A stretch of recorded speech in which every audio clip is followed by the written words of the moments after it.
buenos dias. Esse é a única fala em espanhol. Meu espanhol é muito ruim. Eu acho que fica melhor se eu tentar falar devagar em português.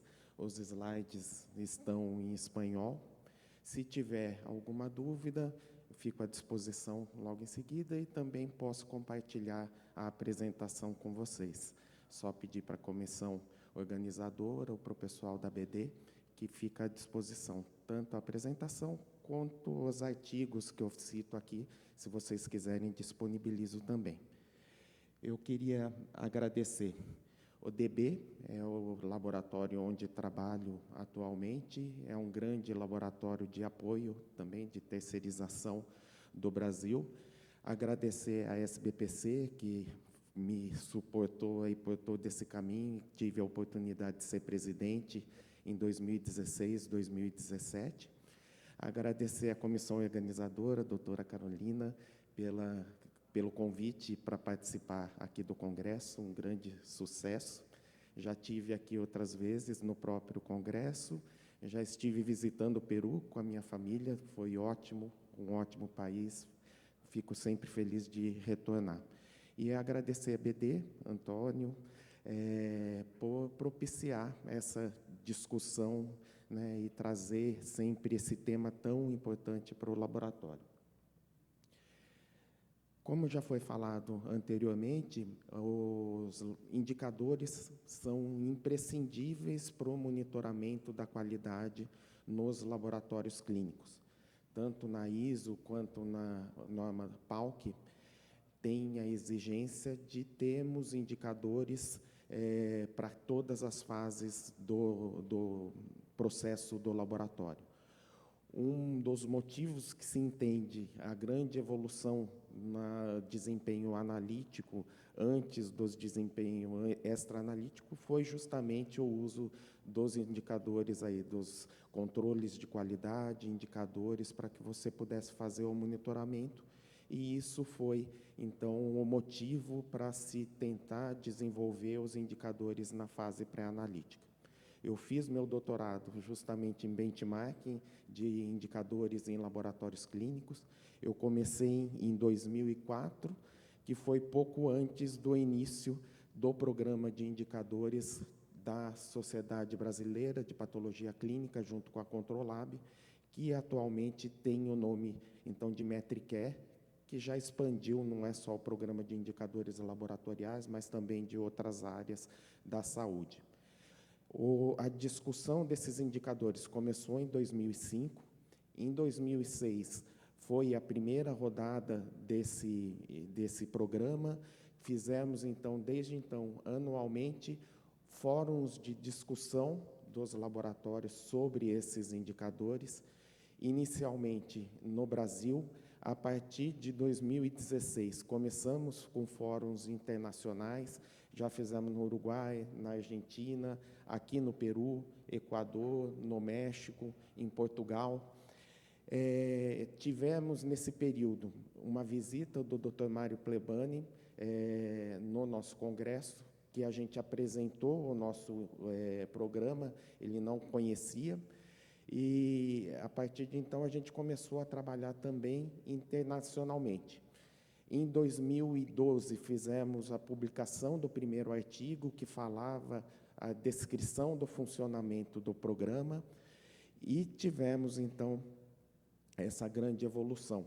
Hoje, já temos a presença do programa de indicadores em mais de 400, já está desatualizado, e mais de 17 países, sendo, inclusive, no México, na América Central, América Latina, vários laboratórios, a grande maioria no Brasil, mas temos também, né, o Oriente Médio, na Europa. Então, é um programa também conhecido e disseminado mundialmente. Depois da vinda do professor Mário Plebani para o Brasil, ele realizou essa primeira conferência, já citada pela doutora Mercedes, Em 2013, em Pádua, que eu tive a felicidade de estar junto com o Dr. Wilson Scone, que também é meu parceiro e companheiro de jornada aí em toda a patologia clínica, mas muito especialmente na área de indicadores, onde foram convidados membros de países que possuíam esses indicadores laboratoriais. Essa primeira conferência foi para que apresentássemos os programas de indicadores, qual era a experiência de cada país. Porém, em pouco tempo, em 2016, fizemos uma outra conferência, onde se viu que apenas cada país ter o seu programa de indicador, mas com métricas diferentes, com indicadores diferentes, não permitia fazer a comparação desses indicadores. Então, em 2016, foi feita uma nova conferência em Pádua, onde se definiu aí quais seriam os indicadores harmonizados. E, nesse ano, a gente fez, então, a adequação dos indicadores do programa brasileiro, junto com a da IFCC, onde a gente tem, então, os mesmos indicadores nos diferentes programas que permitem comparação. Hoje, a gente pode ver na literatura comparações do programa chinês com o programa brasileiro, com o programa da IFCC, então, a gente já começa a ter uma visão mundial do desempenho desses processos. Agora, em 2024, em junho, a gente teve uma nova conferência, dessa vez em Quebec, no Canadá, onde estava o Dr. Mário Plebani, que passou, então, Dr. Mário Plebani passou a presidência do grupo de trabalho, que eu e Dr. Wilson fazemos parte, o grupo de trabalho de indicadores laboratoriais e segurança do paciente, da IFCC, para o Dr. Vicente Deguy, que é de Montreal, um canadense, que está aí com toda a disposição e energia. Tínhamos membros aqui da Croácia, Índia, Alemanha, Bélgica, e nós dois aqui do Brasil. Então, nessa conferência, qual foi a discussão? Que a quantidade de laboratórios participantes do programa de indicador ainda era muito baixa. A gente precisaria de uma adesão maior, e o principal motivo que se via pela dificuldade era o número grande de indicadores. Então, como o Dr. Mercedes mostrou, 53 indicadores parecem muito grandes, muitos laboratórios não conseguem fazer a gestão de todos esses indicadores. E, para isso, então, se fez uma nova proposta de se ter 6 indicadores considerados mandatórios, né? A gente considera que as sociedades têm dificuldade de ser um indicador mandatório, porque a gente não tem poder de lei, mas a gente indica como indicadores prioritários. Por que 6? O 7º ainda é uma segunda etapa que acharam que ainda tem dificuldade. Então, os indicadores, 3 do pré-analítico, primeiro de erros de identificação, tanto do pedido quanto da amostra. O segundo, o principal aí que a gente tem falado, indicadores de toma de nova amostra ou rechaço de amostras. O terceiro indicador é um indicador pré-analítico também, que é a taxa de hemólises com limite de 0,5 gramas por litro. Por quê? Tem amostra hemolizada que você não tem necessidade de fazer uma nova coleta, mas que já é um indicador da qualidade do seu processo de toma de amostra. E esse indicador pode ser por uma identificação visual, como é feito na maioria dos países da América Latina, que você tem aquela foto com as diferentes características das amostras, ou com o indicador do índice sérico, que os equipamentos automatizados podem fazer atualmente, que é a maior prática na Europa e principalmente Europa. Um indicador analítico, desempenho, a taxa de indicadores de desempenho inaceitável no ensaio, na avaliação externa da qualidade. O quinto é o TAT, da troponina, onde você mede o tempo de resposta desde a coleta até a entrega do resultado. O sexto indicador, um indicador pós-analítico, que é a taxa de retificação do informe. Então, que você tem que recolher aquele informe já emitido para fazer uma correção. E, por último, como eu falei, que a gente considera imprescindível, a comunicação de resultados críticos. É um processo, uma atividade importante no papel do laboratório, mas que eles colocam ainda com vários laboratórios com dificuldade de fazer esse levantamento. Então, ainda ficou aí com um asterisco, né, que a gente ainda tem que trabalhar para melhorar essa implantação. No segundo artigo do Programa de Indicadores Brasileiros, a gente fez esse gráfico de Pareto com a priorização dos erros da fase pré-analítica, onde a gente vê os dois primeiros são indicadores de contaminação de hemocultivo, o primeiro de laboratórios hospitalares, o segundo não hospitalares, e o terceiro aqui seria, então, o rechaço de amostras. Então, a gente vai mostrar aqui a experiência de desses dois indicadores. Aqui, um laboratório, uma experiência que eu tive com um laboratório hospitalar, onde a coleta era feita pela equipe do hospital, técnicas de enfermagem do hospital, e que a gente tinha um alto índice de recoletas. A meta acordada com o hospital era de 2%, já uma meta alta pelo que a gente tem na literatura, e em 2021, que a gente tem em azul, a gente mantinha sempre acima da meta, chegando a bater 3,37% de recoletas nesse hospital. A gente buscou, então, saber quais eram os setores, como a Luiziane disse, que é a exigência do PALC, quais eram os setores, o principal, o pronto atendimento adulto, a UTI adulto. E os principais motivos, a principal, amostra hemolizada, depois amostra coagulada, quinto, material insuficiente e recipientes inadequados. Então, mostrava uma grande necessidade de atuação junto à equipe de coleta, principalmente para que a gente fizesse uma melhoria. A gente fez vários treinamentos com a equipe de coleta, mas a gente tinha dois grandes problemas. A falta de adesão da equipe de coleta, não iam nos treinamentos agendados, e o segundo era a alta rotatividade da equipe de coleta também. Então, a gente trabalhou junto com a equipe de enfermagem do hospital para que a gente resolvesse esses dois problemas. Então, passou a ser uma exigência que participassem do treinamento e que a gente fazia na integração da pessoa. Quando começava no hospital, já tinha um treinamento das técnicas de coleta.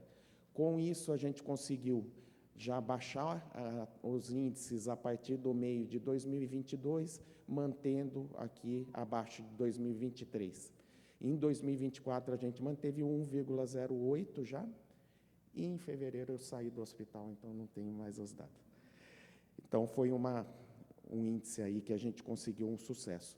No programa de indicadores, a gente vê que o promédio das recoletas é de 0,6 a 0,7, independente do porte do laboratório. A gente tem esse costume de achar que a gente tem uma realidade diferente, mas laboratórios com diferentes portes, que realizam até 50 mil, 50 a 300 mil, ou mesmo mais de 300 mil testes por mês, tem praticamente o mesmo comportamento no indicador de rechaço de material.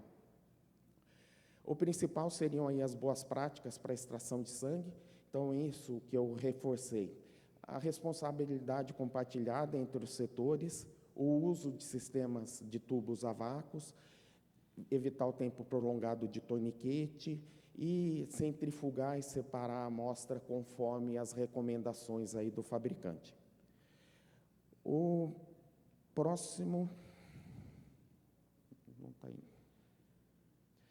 O índice de contaminação de hemocultivo. A gente tem os dois dados aqui, o de positividade, que variava aí de 6 chegou, então, a 15% até 19%, e uma taxa meta também de 2%, mas, da mesma forma, no primeiro e segundo ano, chegando, às vezes, até 7%, 6,8% de contaminação de hemocultivos. O trabalho foi praticamente o mesmo, também um treinamento junto à equipe de coleta, e, com isso, a gente conseguiu fazer também esse trabalho na presença nos treinamentos, esse trabalho na integração com o treinamento e também com uma redução significativa no índice de contaminação de coleta. Esses são os dados do programa de indicadores. A gente vê para laboratórios que não são sediados em hospital ou banco de sangue, ou seja, que tem um maior controle da coleta, a gente tem cerca de 1% de promédio aí das recoletas, e em laboratórios sediados em hospital, dificuldade de passar aqui, chega a 1,5% em sediados em hospital e bancos de sangue. Com isso, a gente tem aí, né, a definição que uma ou mais frascos com crescimento de estafilocoagulose negativa, com outras 2 culturas negativas, e com todo o impacto no sistema de saúde, né? Tanto no paciente, nos custos, no treinamento, tempo de internação. Aqui, então, também algumas intervenções que são sugeridas para você reduzir. O grande problema, principal problema na contaminação dos hemocultivos é a coleta, que tem a contaminação com Staphylococcus coagulase negativa na pele.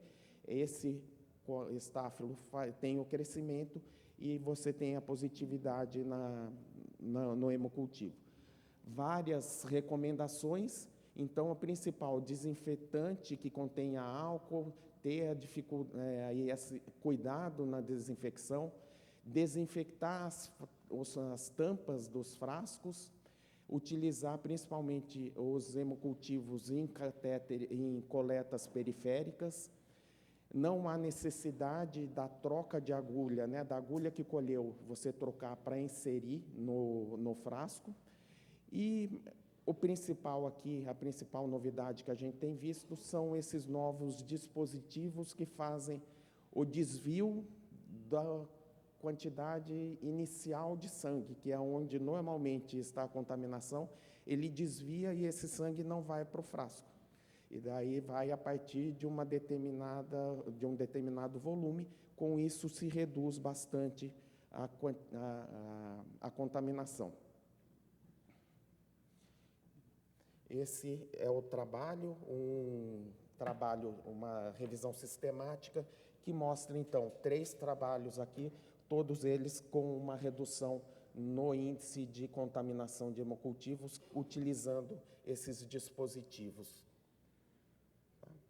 Então, de conclusão, os indicadores são fundamentais para melhorar a qualidade e a seguridade do paciente nos laboratórios. Essas especificações permitem a identificação de programas de melhora e de prioridade no desenrolo de diretrizes nacionais e internacionais. A contaminação de hemocultivos e a toma de amostras são os processos com piores indicadores na fase pré-analítica, e só o detalhe e acompanhamento desses processos que permitem a implantação de melhorias efetivas. Aqui, meus agradecimentos, meus contatos, tem o WhatsApp, tem o LinkedIn, fico à disposição para enviar a apresentação e também para tirar alguma dúvida que tenha ficado pelo português. Muito obrigado, viu, gente?